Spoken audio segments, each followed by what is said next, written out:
नमस्कार मंडळी. ठरलं तर मग आजचा म्हणजेच 28 फेब्रुवारीचा फ्रेश असा रिव्ह्यू आपण माझ्या आवाजामध्ये ऐकत आहात. आता आपण पाहतोय की इकडे सायली अर्जुन महिपतला भेटायला जेलमध्ये आलेले असतात ना, आणि आता सायली म्हणत असते की सांग ना, असं कुठली गोष्ट आहे की जो नागराजला माहिती पण ती तुला माहीत नाही. तर लगेचच महिपत म्हणतो की हे बघा वहिनी, तुम्ही अंतरात चालत तर आज ना उद्या तुम्हाला तुमच्या घरामध्येच उजेड दिसेल. आता हे जे आहे असं महिपत कोड लँग्वेजमध्येच बोलत असतो. आता महिपतने सुद्धा सायलीला स्पष्ट असं काही सांगितलेलं नाही. आता अर्जुन म्हणतो, सायली मी तुला सांगितलं होतं ना की हा काही कॉपरेट करणार नाही आपल्याला म्हणून, आणि अशीच विचित्र उत्तरं देत राहणार. तर महिपत म्हणतो, आता कसं 113% बोलला तुम्ही अर्जुन सुभेदार, आणि म्हणतो की तो नाग्या जे काय बोलला ना तर ते जाऊन तुम्ही तुमच्या घरात शोधा, असं महिपत म्हणतो. आता बघा अर्जुन आणि सायली पुन्हा विचारात पडतात आणि महिपत तिकडे म्हणजे त्या जेलमध्येच जाऊन डायरेक्ट आडवा होतो, म्हणजे झोपतो तिथे जाऊन. आता अर्जुन सायलीला पर्यायच उरत नाही. आता नागराजने तर उत्तरं दिलेली नसतं, टाळाटाळ केलेली असते. आता अर्जुन सायली तिथून निघतात आणि आता बाहेर यायला लागतात. आणि त्यांनी लगेचच आता दुसरा सीन दाखवलेला आहे, तो म्हणजे रविराज जे आहे तर ते अर्जुनच्या स्टडीमध्ये पेपर वाचत बसलेले असतात आणि अर्जुनचे वडील प्रताप जे आहे तर ते त्यांच्या कंपनीमध्ये कोणाशी तरी फोनवरती बोलत असतात. आता त्यांच्या फोनवर बघून स्माईल करत असतात. प्रतापराव म्हणतात की रविराज, अरे काय रे, का हसलास तू? तर रविराज म्हणतात, अरे ही बातमी बघ ना म्हणून, आणि बातमी वाचून दाखवतात की प्रॉपर्टीसाठी एका मोठ्या भावाने बघ, आणि असं म्हणून तो पेपर ते त्या टेबलवरती टाकतात. आता बघा हा प्रतापराव त्याच्याजवळ येतात, म्हणजे रविराजांच्या जवळ येतात आणि म्हणतात की रविराज, अरे या अशा बातम्या वाचत जाऊ नकोस रे, तुला आणखीन त्रास होईल रे, फक्त तुला त्रास होणार आहे, बाकी काही नाही. रविराज म्हणतात, हा आता आयुष्यभराचाच त्रास आहे रे प्रताप हा सगळा.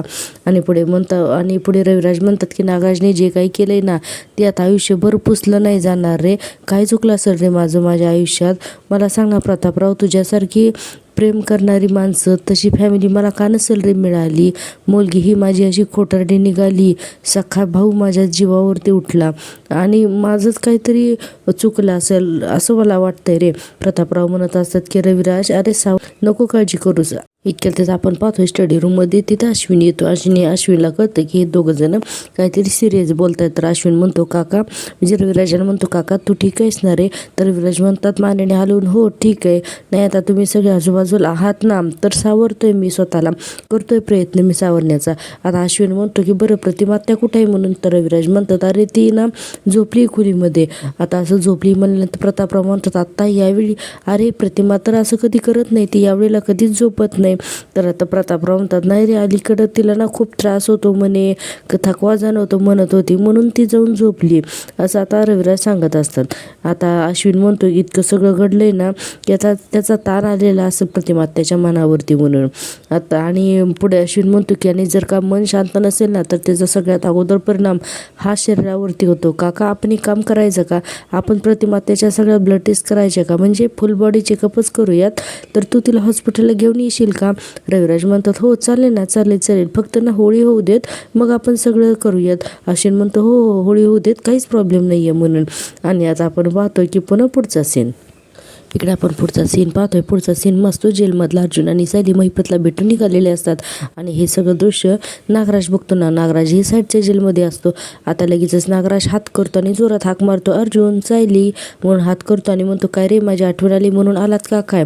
तर अर्जुन तिला त्याच्याशी बोलतच नाही आणि सायली म्हणतो, चल सायली येतो की काय म्हणून, आणि म्हणतो, या इकडे, या इकडे या म्हणून अगदी हात करून त्या दोघांना ना स्वतःच्या जवळ बोलून घेतो. आता अर्जुन आणि सायली येतात ना नागराजच्या जवळ, आणि बघा आता नागराज पुढे लगेच म्हणायला लागतं, हा नाही सुटलं ना कोडं, नाही सुटलं ना तुम्हाला, असं नागराज म्हणायला लागतो आणि म्हणतो की तुमच्या चेहऱ्यावरती एवढं भलं मोठं प्रश्नचिन्ह दिसते ना, तर त्यावरूनच कळतं की तुम्हाला काही हे कोडं उलगडलेलं नाही आहे म्हणून. आणि बघा हा प्रिया अगदी तिथेच लपलेली असते, म्हणजे तिथल्याच जेलच्या भिंतीला लपून हे सगळं पाहत असते की हा नागराज आणि अर्जुन सायलीशी बोलतोय म्हणून. आणि आता हे सगळं ऐकते. आता नागराज इकडे हसत असतो आणि म्हणत असतो की काय रे, तुम्हाला नाही ना कोडं सुटलं, हे कळते तुमच्या चेहऱ्यावर बघून, पण तुम्हाला एक गोष्ट सांगू का, अरे एकदम इंटरेस्टिंग कोड आहे हा, जेव्हा तुम्हाला त्याचं उत्तर मिळेल ना तर त्यावेळेस खूप मोठा धक्का बसेल तुम्हाला, खूप मोठा, आणि असं नागराज म्हणायला लागतो. आणि नागराज नाही तो हसत असतो. अर्जुन म्हणत असतो, कोडी घालायला तुला खूप मजा येते ना रे? तर नागराज म्हणतो, खरं सांगू तर हो, खूप आवडतं रे मला कोडी घालायला. आणि आता असं नागराज म्हणल्यानंतर प्रिया तर घाबरतेच ना. आता पुढे नागराज म्हणतो, पण खरी मजा तर तेव्हा येणार आहे जेव्हा तुमच्या कुटुंबाचं सत्य जाणून घेण्यासाठी तुम्ही माझ्या हातापाया पडाल, असं नागराज आता ठामपणे म्हणत असतो. अर्जुन सायलीला काही कळतच काय कराल, मला म्हणाल नागराज काका प्लीज सांगणार आहे, मला काय सांगायचं ते मला सांगणार आहे, असं कराल ते तुम्ही, असं म्हणून नागराज मोठ्या मोठ्याने हसत असतो आणि म्हणतो की अर्जुन तो दिवस आता फार दूर नाही आहे, हां तो दिवस आता खूपच जवळ आलेला आहे. आणि म्हणतो की त्या दिवशी ना मी आनंदाने अगदी वेडापिसा होणार आहे, हर्षवायू होणार आहे मला, हर्षवायू, असं नागराज म्हणत असतो. आता प्रियासुद्धा हे सगळं ऐकते बरं का. आणि बापरे, प्रियासुद्धा खूप घाबरली आहे आणि नागराज इकडे अगदी विचित्र आवाज काढून विचित्र पद्धतीने हसत असतो. आता अर्जुन म्हणतो, खूप हसू येते ना तरी तुला, हस ना, हस हस, थांबलायस का, हस ना, खूप हस आता. आणि आता अर्जुन पुढे म्हणतो की आमच्या फॅमिलीचं सत्य जाणून घेण्यासाठी मी तुझ्याकडे कधीच येणार नाही. आता नागराज लगेच बघा त्याच्या चेहऱ्यावरचे हावभाव बदलत असतो. प्रिया हे सगळं ऐकत असते. अर्जुन म्हणतो, आमच्या मी बघून घेऊ. तर नागराज म्हणतो, नाही जाणार, मी सांगतो तुला नाही जमणार आहे रे तुला अर्जुन, असं नागराज म्हणत असतो. आणि नागराज पुढे म्हणतो की त्या कोड्याचं उत्तर या जगात तुम्हाला फक्त एकच माणूस देतो आणि तो माणूस म्हणजे नागराज किल्लेदार, असं म्हणून नागराज जो आहे तर मोठ्या मोठ्याने फुशारक्या मारायला लागतो, म्हणजेच हसायला लागतो. आणि प्रिया बापरे एवढी घाबरलेली असते. प्रियाला आता कळालेलीच आहे की आता हा या नागराजने नक्की तिचं सत्य सांगितलं असेल म्हणून. आता पुढे बघा, पुढे नागराज म्हणतो, नाही आणि तरीही तुम्हाला प्रयत्न करायचे असतील ना तर नक्की करा, हां नक्की करा, 1 महिना आहे तुमच्याकडे, 1 महिना, आता 1 महिन्यामध्ये प्रयत्न करा हां, असं नागराज अर्जुन सायलीला म्हणतो. सायली तर कंटिन्यू फक्त आणि फक्त विचारच करत असते. नागराज म्हणतो की आणि हो नंतर मला भेटा हा 1 महिन्यानंतर, आणि तुम्हाला तर माहितीच आहे की मी कुठे असतो ते, बरोबर आहे ना? आणि मग म्हणतो, आणि मग भेटूया 1 महिन्यानंतर, असं अर्जुन सायलीला म्हणतो आणि लगेचच त्यांना बाय बाय करायला लागतो. मग आता नागराजने बाय बाय केल्यानंतर अर्जुन सायली तिथून निघायला लागतात ना. तर इकडे प्रिया भिंतीच्या आडलं पण विचार करत असते, अरे नागराजने अर्जुन सायलीला नक्की कोणतं कोडं घातलेलं असेल आणि ते सोडवायला सुद्धा 1 महिना दिलाय, म्हणजे नागोबाने त्यांना लगेचच माझ्याबद्दल काही सांगितलं तर जर नसेल ना तर 1 महिन्यात तर नक्की सांगेल, तर केवढं असंच काहीतरी असेल जे माझ्यापर्यंत येऊन पोचेल, असं म्हणून प्रिया खूप घाबरते. आणि इकडे आपण पाहतोय की अर्जुन सायली आता तिथून बाहेर निघून जातात. लगेच प्रिया पटकन लपते आणि नागराज इकडे जेलमध्ये जोरजोरात आवाज काढून हसत असतो. आणि आता आपण पाहतोय की अर्जुन आणि सायली मेन गेटमधून त्या कारागृहाच्या बाहेर येतात. अर्जुन तिथे साईन करतो आणि सायली विचार करत करत तशीच अर्जुन सायलीला म्हणतो, चल मी तुला आधी ड्रॉप करतो घरी आणि मगच मी ऑफिसला जातो. तर सायलीचं काही लक्षच नसतं अर्जुन काय बोलतो ते तिकडे. काय ग सायली, चल तुला ड्रॉप करतो घरी. तर सायली भानातून येते बाहेर आणि म्हणते, नाही मी रिक्षाने जाते. आणि अर्जुन म्हणतो, आणि काय करशील रिक्षात बसून बसून, फक्त विचार करशील है ना? तर आता सायली म्हणते, अहो मग काय करू मी, नागराजने महिपत इतके विचित्र वागतायत ना की काही कळतच नाही आहे. नागराज काही बोलणार नाही आहे ते मला माहितीच आहे, पण महिपत का गप्प आहे ना, मला ती कळतच नाही. आणि महिपत असं करण्याशिवाय नाही करणार. आणि नागराजच्या बोलण्यामागचा अर्थ न सांगण्यामागचा काय कारण असेल. आता अर्जुन म्हणतो, हे बघ तो काही बोलणार नव्हता, हे उघडच होतं ना, पण असू दे, आज ना उद्या तो बोलेलच. आता सायली म्हणते, तसं हे महिपत जो आहे तर तो नागराजच्या विरोधात साक्ष देणार नव्हताच, तरीही त्याने कोर्टामध्ये तोंड उघडलंच. पण नक्की महिपतला कसली भीती वाटत असेल की ज्याने साक्ष दिली. आता असं म्हणल्यानंतर अर्जुन म्हणतो, ते ॲक्च्युली, तर सायली म्हणते, काय सांगा ना. तर अर्जुन म्हणतो, हेच की तू रिक्षाने जाऊ नकोस, मी तुला ड्रॉप करतो. सायली म्हणते, अहो नको, मी जाईन ना रिक्षाने. तर अर्जुन म्हणतो, तू जर कशी आर्ग्यू करत राहिलीस ना तर नक्की उशीर लागेल हा आपल्याला. आणि म्हणतो की चल आता. म्हणून आता इथं अर्जुन सायली दोघेही इथून निघून जातात. आणि आता आपण पाहतोय ऑफिसमधला सीन.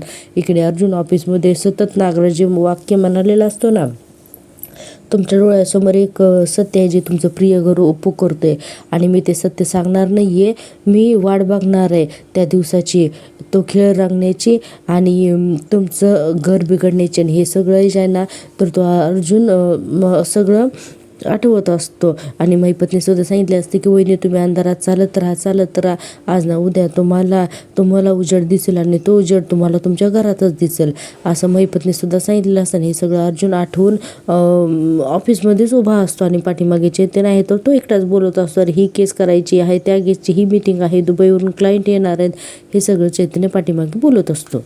आता चैतन्य पाठीमागे एवढं सगळं बोलत असतो आणि चैतन्य म्हणत असतं आणि अर्जुन म्हणत असतो, अरे ते ठरवू रे. अरे नंतर चैतन्य म्हणतो, अरे इतकं काम आहे आताच करायला पाहिजे रे हे सगळे. एकतर तू म्हणत असतो, अरे माझं डोकं काम करत नाहीये. चैतन्य म्हणतो, डोकं काम करत नाहीये नक्की काय झालंय. तर अर्जुन म्हणतो, आज महिपतला भेटायला गेलो होतो जेलमध्ये. आता सचिन आता लगेच बघा हा अर्जुन तर हे चैतन्य तर उठूनच उभा राहतो आणि म्हणतो, काय काय म्हणाला तो. आणि तो साक्षीबद्दल काय बोलला का. ते नागराज मैसापका काहीतरी बोलत होता त्याबद्दल बोलणं झालं का. अर्जुन म्हणतो, मी इकडे गेलो नव्हतो, सायली सुद्धा तिथे आलेली होती. आता हे ऐकून तर चैतन्य म्हणतो, अर्जुन तू सायली वहिनीला घेऊन तिथे गेला होतास. अरे कशासाठी. अरे महिपत जर का तुमच्या डीलबद्दल तिच्यासमोर काही बोलला असतात तर. आता अर्जुन म्हणतो, मला पण तीच भीती वाटत होती पण तो काहीच बोलला नाही साक्षीबद्दल. आणि म्हणतो की मी उगाच घाबरलो होतो रे. आणि म्हणतो की जर का सायलीला हे कळलं की साक्षी जिवंत आहे आणि मी तिच्यापासून ती लपवून ठेवलं आहे आणि फक्त लपवून नाही ठेवलेलं तर महिपतसोबत एक डील करून आलो आहे. आणि अर्जुन म्हणतो, तर सायली मला कधीच माफ करणार नाही. मग चैतन्य म्हणतो, मग तुला अजूनही असं वाटत नाही का की हे सगळं सायली बहिणीला कळायला पाहिजे म्हणून. आणि मुळात तू हे सगळं सायली बहिणीपासून लपवायलाच नको होतं असं चैतन्य म्हणतो. तर अर्जुन म्हणतो, अरे माहिती आहे मला, पण मी जर का तिला सांगितलं असतं ना तर तिने हे डील मला करूच दिलं नसतं.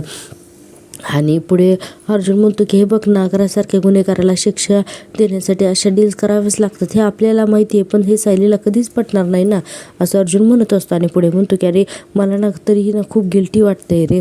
मला असं सतत वाटतंय की मला तिच्यापासून काही लपवायचं नाही आहे रे चैतन्य असं अर्जुन म्हणत असतो. आणि म्हणतो की मी जर का तिचा विश्वास गमावला ना तर मला ते चालणार नाही आहे रे चैतन्य म्हणतो, आता नवराच असं वागला तर बायको त्याच्यावरती विश्वास ठेवेल का.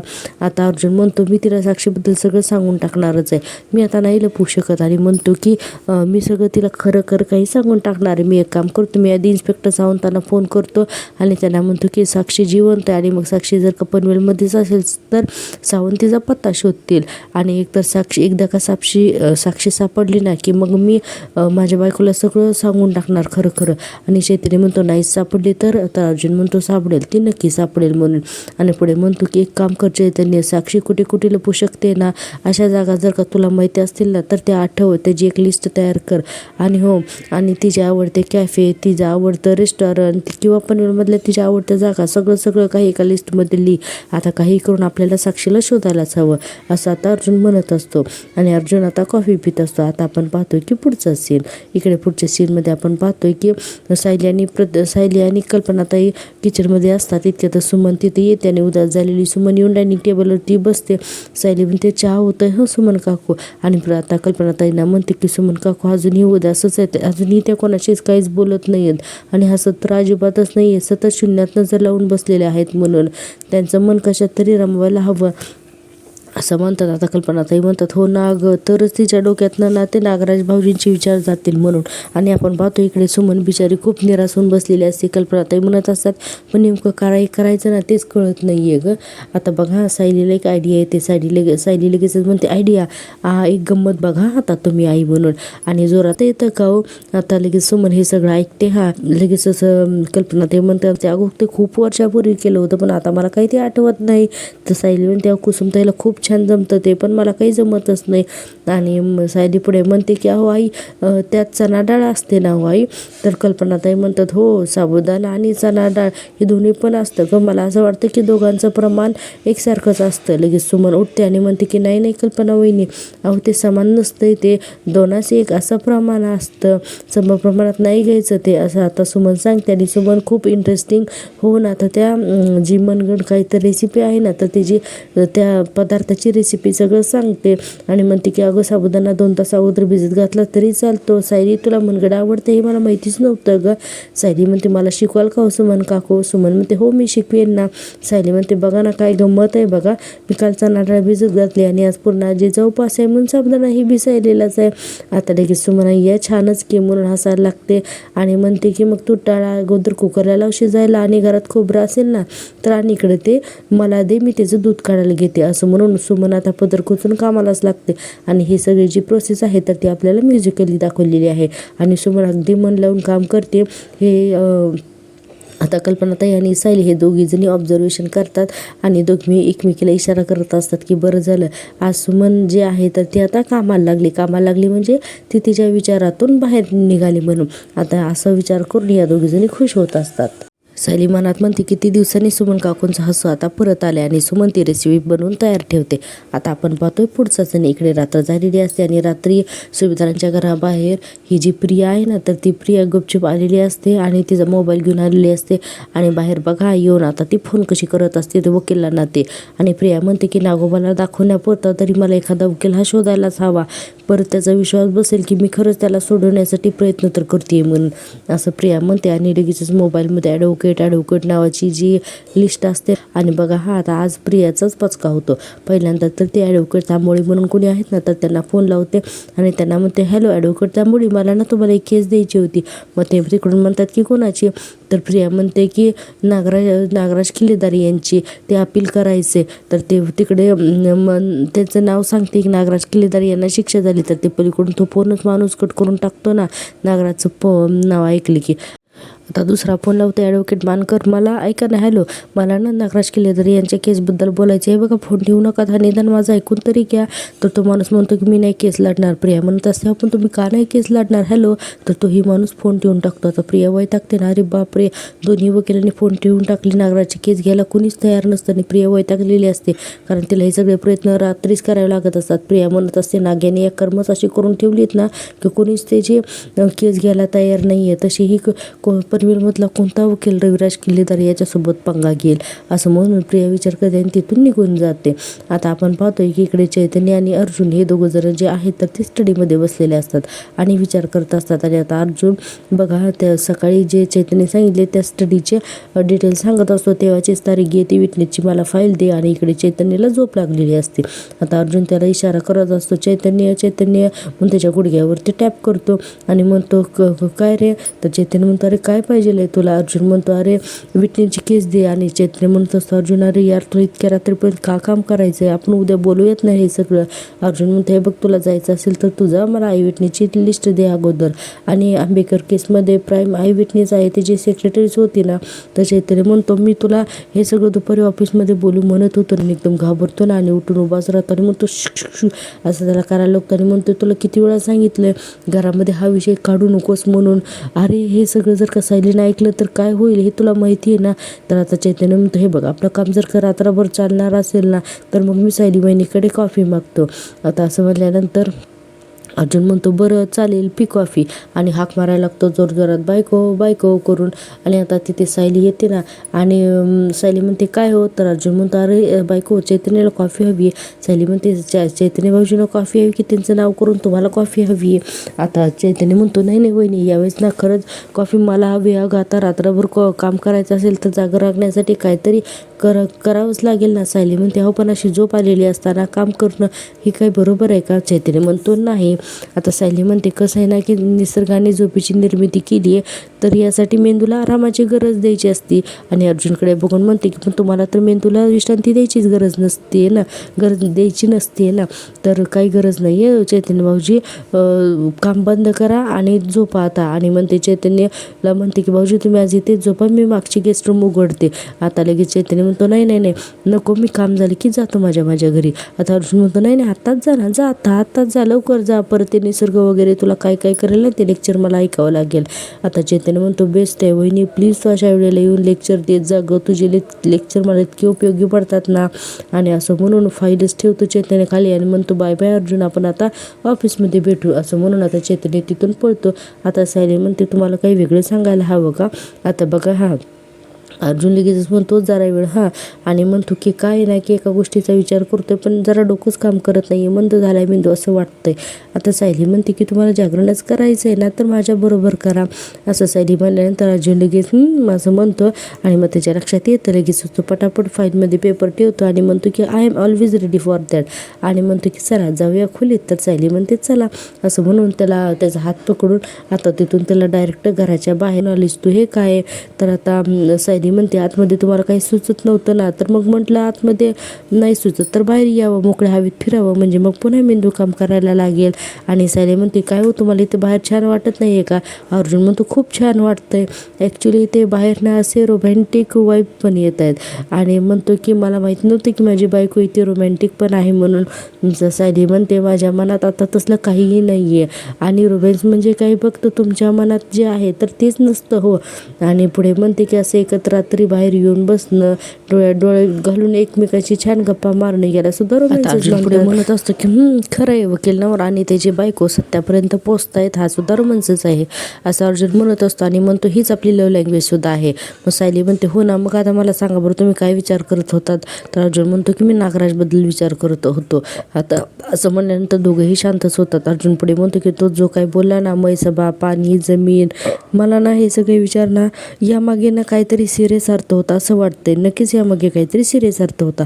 आता असं अर्जुन म्हणतो. आता आणि सायली सुद्धा विचार करायला लागते आणि ठरलं तर मग आजचा हा भाग जो आहे ना तर तो इथे संपतो. प्रेक्षकांनो, माझी तब्येत ठीक नाही आहे तरीही मी प्रयत्न करते ह्या थोडा चांगला आवाज काढून रिव्ह्यू देण्याचा. तर माझ्या या प्रयत्नासाठी प्लीज एकदा चॅनलला नक्की लाईक करा आणि हो सबस्क्राईब कराल तर अजिबात विसरू नका कारण चॅनल मॉनिटाईज होण्यासाठी तुमच्या सपोर्टची खूप गरज आहे. आता आपण पाहतोय की उद्याच्या भागामध्ये काय होणार आहे ते. तर आता आपण पाहतोय अर्जुनला आणि सायलीला अंगणामध्येच एक गोष्ट लक्षात येते. अर्जुन म्हणतो की नागराज कोर्टाबाहेर जे म्हणाला त्यामध्ये आणखीन काहीतरी सांगत होता की जे तुमचं प्रिय घोरपो करतंय आणि हे आठवून अर्जुन म्हणतो की नागराज प्रिय हे नाव ह्या नावावरती जोर देतोय. म्हणजेच नागराच्या कोड्याचं उत्तर आहे प्रिया असं म्हणून ते प्रिया नावावरती सर्कल करतात आणि येस म्हणतात. सायली म्हणते आता महत्त्वाच्या प्रश्नाचं उत्तर शोधायचं प्रियाबद्दल असं कोणतं सत्य जे कळल्यानंतर आपलं आयुष्यात बदलून जाईल म्हणून. अर्जुन म्हणतो तेच आता शोधायचंय, आता मिशन तन्वी असं म्हणून दोघे एकमेकांच्या हातात हात देतात आणि उद्याचा भाग सुद्धा उद्याचा भाग पाहण्यासाठी पाहत राहा माझ्यावरती सिरियल आणि हो चॅनलला नक्की सबस्क्राईब करायला अजिबात विसरू नका. भेटूया उद्याच्या भागात, तोपर्यंत टेक केअर, बाय.